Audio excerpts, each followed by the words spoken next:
Hoje é dia das 500 maiores empresas, um momento que serve para assinalar mais um ano de crescimento e solidez. Os resultados de 2024 podem ser passados a pente fino na revista publicada com o diário desta quarta-feira. No ano de pressões externas e volatilidade, as empresas madeirenses provaram que a inteligência organizacional é um ativo invisível com resultados concretos. Esta 36ª edição das 500 maiores, uma iniciativa do diário em parceria com a Previsão, ECAM e PKPF Mato conta com transmissão em direto na TSF Madeira a partir das 5h30 da tarde, com a atribuição dos prémios aos vencedores dos diversos setores da atividade, seguindo-se um jantar em que o Ministro da Economia, Castro Almeida, é o orador convidado.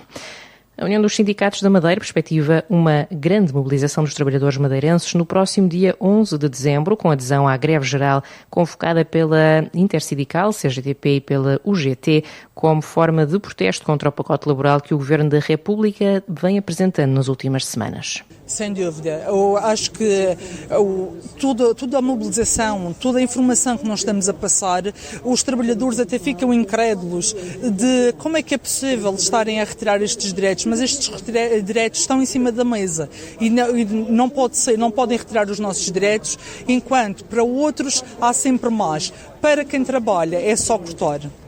Elisa Mendonça, dirigente da USAM, afirma que este pacote laboral é para cair, vincando que os direitos das mulheres não são moeda de troca e apelando à adesão à greve.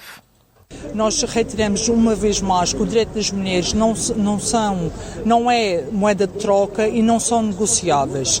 O que nós temos de direitos da amamentação, do horário flexível, entre outros, que querem nos retirar, como o apoio à contratação coletiva, que nós conseguimos ter avanços nas nossas condições laborais, o restringir o horário flexível, e nós não permitimos que o Governo nos retira os nossos direitos, os direitos que nós andamos aqui a lutar. E é importante que todas as mulheres, como força motriz da sociedade, aderam e que estejam presentes na nossa concentração no dia 11 às 11h30. Este pacote laboral é para cair. São mais de 100 medidas que estão em causa nesta revisão da lei laboral promovida pelo executivo de Luís Montenegro. Elisa Mendonça até concorda que a atual lei está desajustada. Não se pode mudar para pior. É verdade, a legislação é antiquada porque a que está já era péssima, mas a que vem ainda é pior. O Governo tem razão quando diz que não está adequado, mas é para haver uma melhoria das condições do trabalho, para haver uma melhoria nas condições das vidas, da vida das pessoas. Por isso sim, tem que mudar, mas não é com estes critérios, não é com esta suposta flexibilidade que vai fazer com que, por exemplo, os trabalhadores sejam obrigados a trabalhar mais 2 horas por dia. A USAM aponta a função pública e também o setor do comércio, os serviços, incluindo transportes, recolha de lixo, como aqueles que deverão ter maior adesão a esta paralisação, que está marcada para dia 11. Ainda ontem, o Presidente do Governo Regional reiterava a importância de serem assegurados os serviços mínimos durante esta greve geral. O que foi assegurado pelo Sr. Ministro quando esteve cá, aliás esteve cá na semana passada, vocês estiveram com ele, é os serviços mínimos para a região. Nós precisamos de ter serviços mínimos assegurados para garantir o abastecimento e o normal funcionamento da região autónoma da Madeira. E isso o Sr. Ministro assegurou que estava assegurado. Albuquerque considera que muitas destas greves são promovidas por interesses partidários. O impacto espero que não seja nenhum, não é? Porque muitas destas greves, como vocês sabem, são condicionadas ou são promovidas por interesses partidários. E, obviamente, nós não estamos para ser afetados por isso. O líder do Executivo Regional que falava ontem à margem da 5ª Gala do Empreendedor. O Presidente da República, operado na segunda-feira a uma hérnia encarcerada, teve alta clínica há pouco do Hospital de São João, no Porto. Marcelo Rebelo de Sousa fez questão de agradecer à equipa deste hospital e ao Serviço Nacional de Saúde em geral.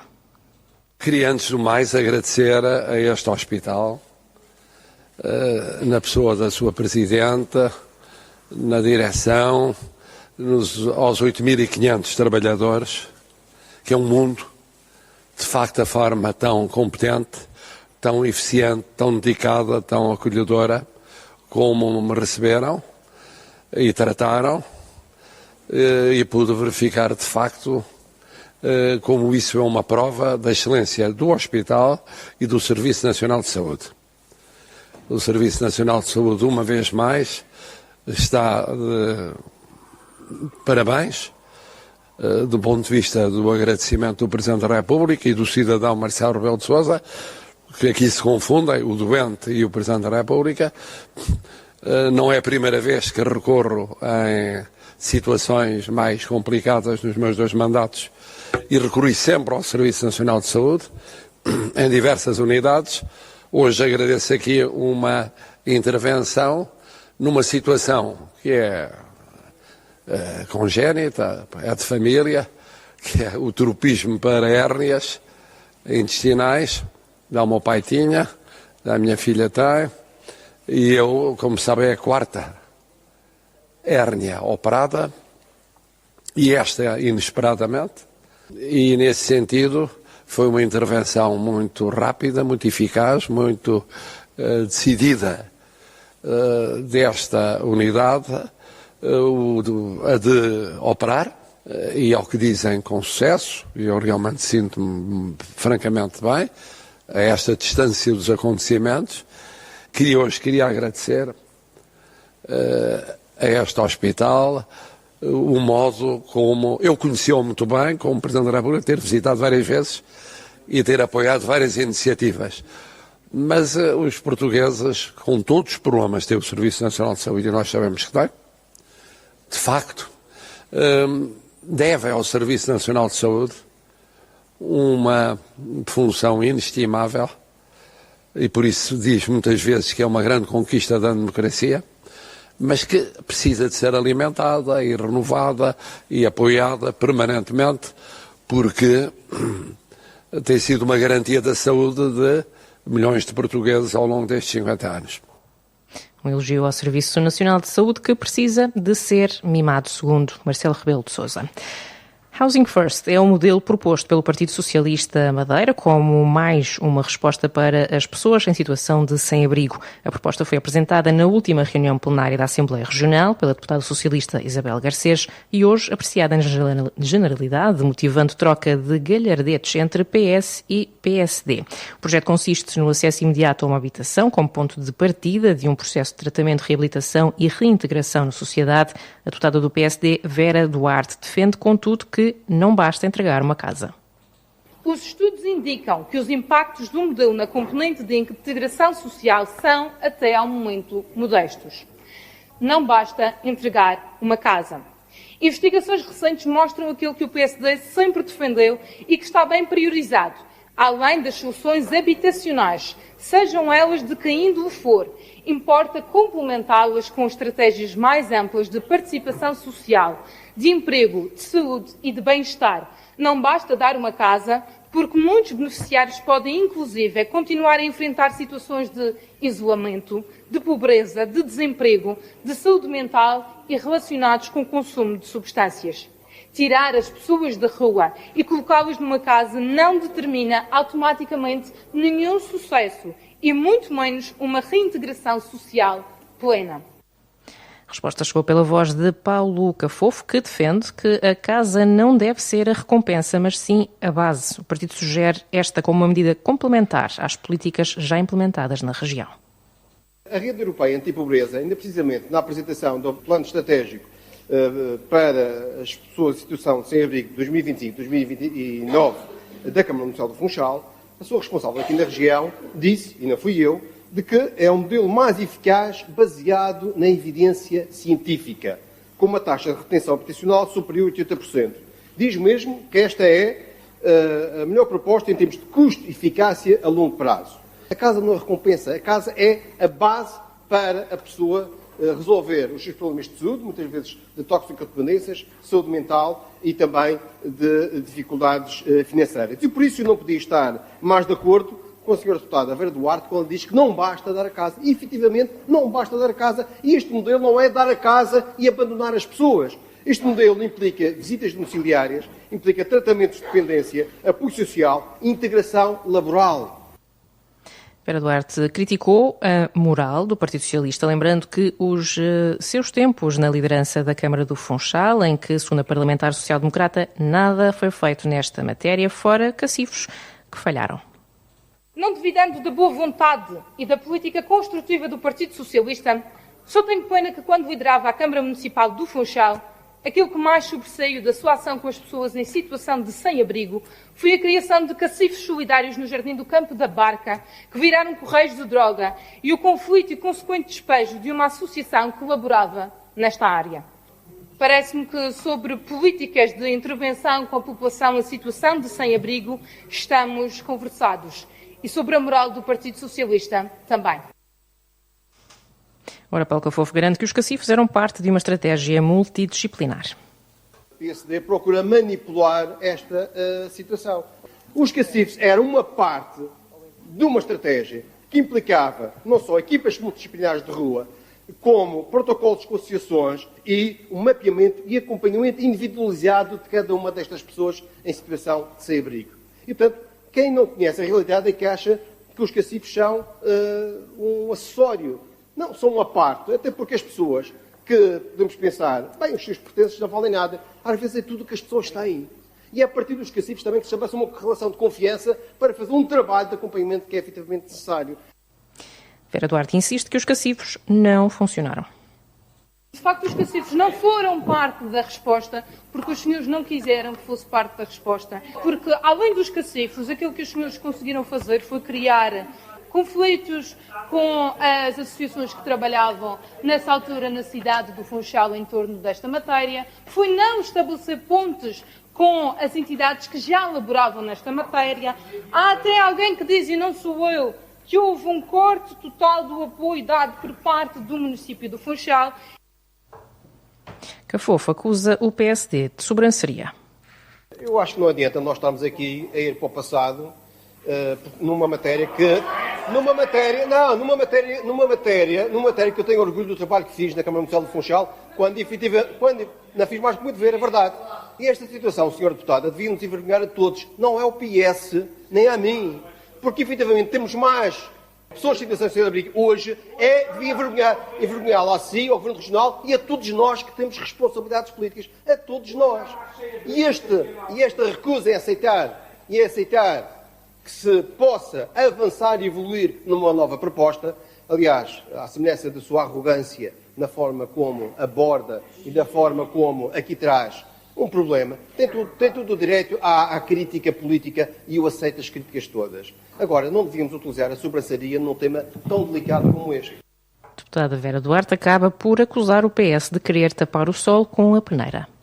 Quando nós falamos em passado, somos acusados de sobranceria e de arrogância. Mas se o passado serve como argumento para as intervenções de Vossa Excelência, também tem que servir de argumento e de prova e de exercício de memória para as intervenções e para a argumentação dos outros. Essa é uma das maravilhas da democracia, nós podermos usar a argumentação como quisermos. Mas eu gostaria apenas de salientar nesta última intervenção sobre este tema que nós não temos medo dos números e estamos a trabalhar para as pessoas, de acordo com a sua vontade e com a sua realidade. Dizer que a implementação deste modelo vinha retirar as pessoas da rua e dar mais segurança, quer dizer que nós só queríamos tapar o sol com a peneira, porque queremos tirar a realidade da rua para ela não incomodar quando nós passamos, para ela não nos dar dó quando nós passamos e dizer que está tudo bem. Proposta do PS de recomendação ao Governo da implementação deste modelo Housing First deve merecer a aprovação do JPP. O deputado Alfredo Gouveia atira ainda críticas ao Governo Regional. Este é um modelo centrado na pessoa, onde a reintegração social integra um conjunto de equipas multidisciplinares de proximidade. Para além do papel ativo nas situações já existentes, assumem também um papel preventivo importantíssimo, pois permite dar segurança a todas aquelas pessoas que, não estando ainda em situação de sem-abrigo, integram grupos de risco, como vítimas de violência doméstica ou pessoas que tiveram a alta de unidades de saúde mental, mas cuja situação de doença permanece, por exemplo. É certo, e não podemos deixar de reforçar, que é preciso refletir sobre a elevada carência habitacional que existe de forma transversal na nossa região. Neste momento, uma das principais medidas que implica trabalhar questões de fundo, como é o setor da habitação, está totalmente dependente do PRR. Isto quando atingimos excedentes orçamentais de milhões, sem precedentes. Se estes milhões não revertem para medidas dignas para respostas a problemas estruturais, então para que servirá o Estado Social? Gonçalo Maia Camelo, deputado da Iniciativa Liberal, defende que, a ser implementado, este modelo deveria englobar as câmaras municipais. Não tenho certezas quanto ao mérito deste modelo e acho que efetivamente há dados contraditórios, há resultados contraditórios, mas isso também, todas as realidades são diferentes, o que pode correr mal num sítio pode correr bem no outro, não há... Portanto, tenho dúvidas, ou melhor, não tenho certezas, mas também não tenho argumentos para duvidar do mesmo e para o rejeitar liminarmente. Acho que sendo um modelo que está a ser aplicado noutros países, também poderia perfeitamente ser testado e pensado na região autónoma da Madeira. Parece-me que é uma resposta que, a ser testada ou implementada, deve envolver ou deve partir essencialmente das câmaras municipais, muito sinceramente. É óbvio que tem que haver um envolvimento do Governo Regional, institucional, mas acho que o primeiro passo deve ser dado pelas câmaras municipais. Não me parece que se deva pôr de parte a possibilidade de estudar este modelo. Uma reunião plenária em que se discutiu também o setor da agricultura. O JPP apresentou 2 projetos de resolução que recomendam ao Governo que crie mecanismos extraordinários para minimizar os prejuízos sofridos pelos produtores de banana e cana-de-açúcar, lembrando os efeitos da Depressão Cláudia, que passou pela região a meados de novembro. Ricardo Franco decide abrir caminho a Célia Pessegueiro. O ex-presidente da Câmara Municipal de Machico anunciou que não irá formalizar a candidatura à liderança do PS Madeira, apesar de a ter apresentado publicamente a 14 de outubro e, nessa data, estar convicto de que poderia reunir as condições para ser o sucessor de Paulo Cafofo. Agora, Ricardo Franco afirma que o partido atravessa um clima interno que tornou inviável prosseguir com a disputa, apontando a existência de ataques pessoais, divisões profundas e uma cultura de hostilidade que, segundo o próprio, agrava a crise socialista. Com a retirada do ex-autarca, o caminho fica aberto para a consolidação da candidatura de Célia Pessegueiro, ex-presidente da Câmara da Ponta do Sol, que se perfila como o principal nome para assumir a liderança do Partido Socialista na Madeira. O representante da República para a região assinou e mandou publicar ontem o decreto regulamentar regional que estabelece as medidas preventivas para a área a afetar a obra de construção do campo de golfe na freguesia do Faial, concelho de Santana. O documento foi aprovado em reunião do Conselho do Governo no passado dia 20 de novembro e posteriormente recebido no Palácio de São Lourenço dia 25. O presidente do Governo Regional explica que este é o primeiro passo para que futuramente venha a ser construído o campo de golfe do Faial. Significa que neste momento toda aquela área é uma área que ficará sem capacidade de edificação. Aliás, já não tinha, porque são áreas, praticamente grande parte da área está dentro da Ribeira, para nós iniciarmos posteriormente os processos expropriativos relativamente ao futuro campo de golfe. Portanto, neste momento os proprietários não podem construir nada naqueles terrenos? Já não podem, porque aquilo está dentro, a maioria está em zona, mas mesmo aquelas que não estão em zona de Ribeira ou não são zonas não edificantes, ficam limitados na utilização desses terrenos e depois serão compensados como aconteceu naquele ilha, portanto não há nenhum drama. Esta é uma medida estrutural para o desenvolvimento do Norte da Madeira. Eu quero explicar uma coisa muito simples, esta é uma opção política do Governo, porque nós entendemos que os campos de golfe e um campo de golfe no Faial é uma pedra angular para o desenvolvimento, para a criação de emprego qualificado naqueles concelhos. Portanto, quem não concorda, nem concorda. Isto é uma opção do Governo legítimo que está tomada e vai avançar. A aposta no golfe que, segundo Miguel Albuquerque, traz benefícios para todos. Traz benefícios económicos para toda a gente, como é óbvio, não é? Você tem dúvidas da importância, por exemplo, como motor de desenvolvimento do Porto Santo do campo de golfe? Não foi o campo de golfe a quebrar essa zonalidade? O que é que vai acontecer na Ponta do Parque? Vai acontecer na Ponta do Parque emprego qualificado, investimento, efeitos multiplicadores para as empresas, criação de melhores empregos, maior massa monetária em circulação, ou seja, é tudo melhor. E os campos de golfe têm aqui um efeito, que é um efeito exatamente nesse sentido. Nós precisamos ter um campo de golfe no norte da Madeira para alavancar o desenvolvimento do norte. O tema do golfe que mereceu destaque no programa Fecho de Contas da TSF Madeira da passada sexta-feira. André Barreto considera que o golfe não pode ser um pilar do turismo regional, até porque entra em conflito com aquele que é o principal chamariz, que é a natureza. Vou ler o que disse o Sr. Secretário das Obras Públicas. Não restam dúvidas de que o golfe é um pilar estratégico para o turismo da Madeira e um segmento de mercado a acompanhar. Fim de citação. Eu não sei a quem é que não restam dúvidas. Com todo o respeito, convidava o Sr. Secretário a verificar 2 questões. A primeira, o plano estratégico para o turismo. Nesse plano definem-se quais os tais pilares estratégicos. E eu fui procurar. E fui procurando. E não há lá referência ao Golfo. E não há, porque não podia haver, porque esta atividade não é compatível com o tal macroproduto que o dito plano define como sendo o nosso da Madeira, que é a natureza, e esta é a segunda questão que eu convidava o Sr. Secretário a que fosse verificar. É preciso que se perceba. O Golfo artificializa a paisagem, cria superfícies artificiais que substituem habitats naturais e modela o solo de forma significativa e impactante. O Golfo sorve enormes quantidades de recursos hídricos que devem ser usados para preservar ecossistemas naturais.